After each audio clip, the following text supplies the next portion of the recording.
Hello! Hello! Ngayon ay hapon.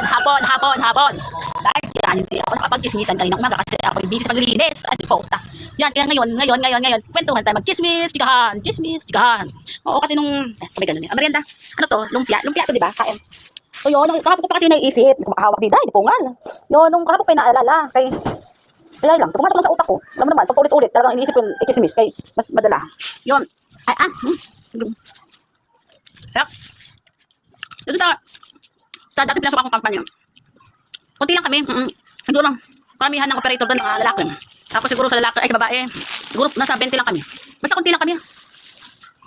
Ngayon, karamihan nagtatrabaho doon, mga lalaki. Tapos, kami mga babae. Doon kami nakapwesto sa mga, mga gamit ng ginagawa sa mga machine. Kaya doon kami nag-check. Ngayon, yung boss namin, magkasama rin kami boss doon. Tapos, medyo mahigpit din si boss, pero mabait naman. Tapos biglang nakita ko yung babae, may bago doon nakasama namin. Ay, wala akong sekretary ba yun, di bossing? Ay, parang wala ko ako yung nauna sa yung present ay nung bago kami doon, di ko alam kung kami ang nauna o siya. Kasi yung araw lang siya nakita.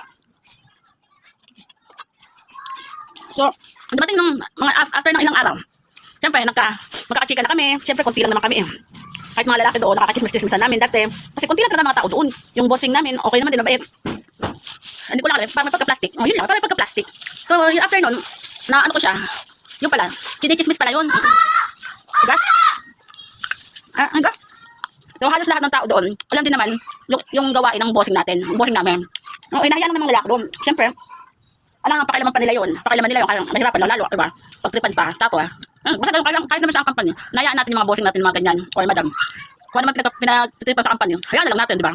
Basta i-chismis na lang, i-chismis. Ganun, ganito lang live. Yung, after nun, ilang buwan na nagtrabaho kami doon, naging kachika-chika namin si boss. Tapos, nag-open siya, kung ano yung mga ganito, ganyan. Ngayon, after nung magpapasko noon, dati, sabi niya, in-invite nila kami sa bahay nila. Pagkain.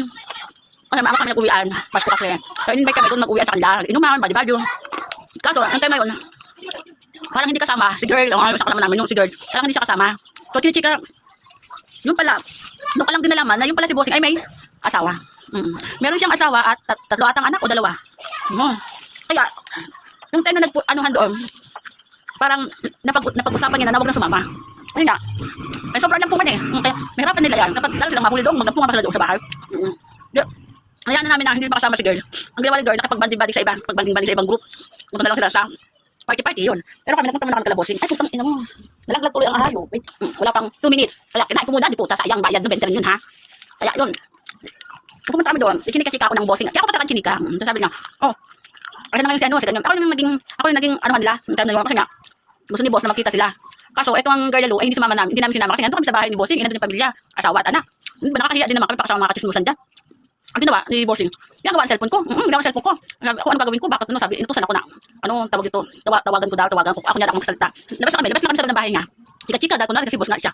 Yun, okay lang naman sa asawa niya kasi nga mga tauhan na kasama niyo sa trabaho. Ang ending yun, naglampungan ang cellphone. Ulo ka. Yun, after nun, kakampanya kami nun, napasok-pasok na kami ulit. Yun, sinusulit nila palagi paglampungan doon sa company. Kahit na ano man ang gawin ng lalaki, hinahayaan, kasi nga, gusto nila isa't isa eh. Total, naging maganda rin naman yung babae pati. Kumbaga naging maganda sa posisyon. Parang na-regular din ata siya doon. Kasi alam ko bago lang din siya. Inom muna tayo. So yun, naging regular yung lalaki. Ay, yung babae naging regular. Siyempre, ang jowa niya, yung boss, regular siya, di puta bala siya.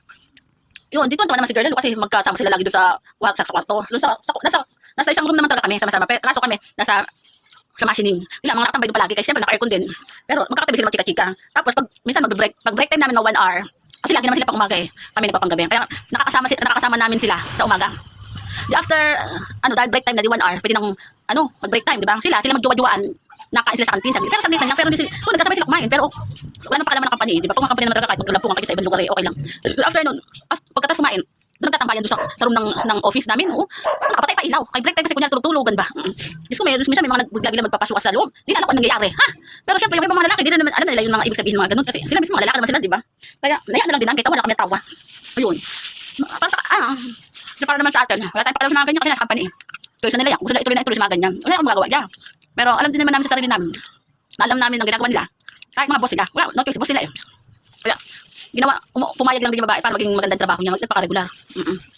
Tapos, kasi masipag sila pa rin pumasok. Wala. Kaya naman ng Diyos, hindi ako naging regular doon sa company na yun. Pero ayoko na mga regular doon, kaya mga dipungal, puro mga nakakapagod masyado. Kaya nagkandasabog-sabog na doon, sobrang katakutan namin, nagsumabog doon. Takbuhan kayo palabas, puta ako, pero kami pa namin nasa dulong-dulo. So ito yung upuan namin, kaya nagchika-chikahan kami, yung pala, ito na yung sabugan. Buti na lang, hindi sumabog yung pinaka talaga ng machine. Pero umapoy talaga, hindi lang siya totally sumabog. Kaya nakatakbo kami, puta na yan. Kaya hindi lang pumasok na ilang araw, nag-inom na laang. Yun, ito pa rin mga chichismisan, tsaka galampungan. Siyempre, badi-badi sila, dami nito, pero wala talaga ang machine. Yun, chika lang ako habang nag-merienda, di ba? Soft drinks lang kaya. Kapag soft drinks, kailangan ng baso kayo, para nang umalak. Yun lang, ay goodbye.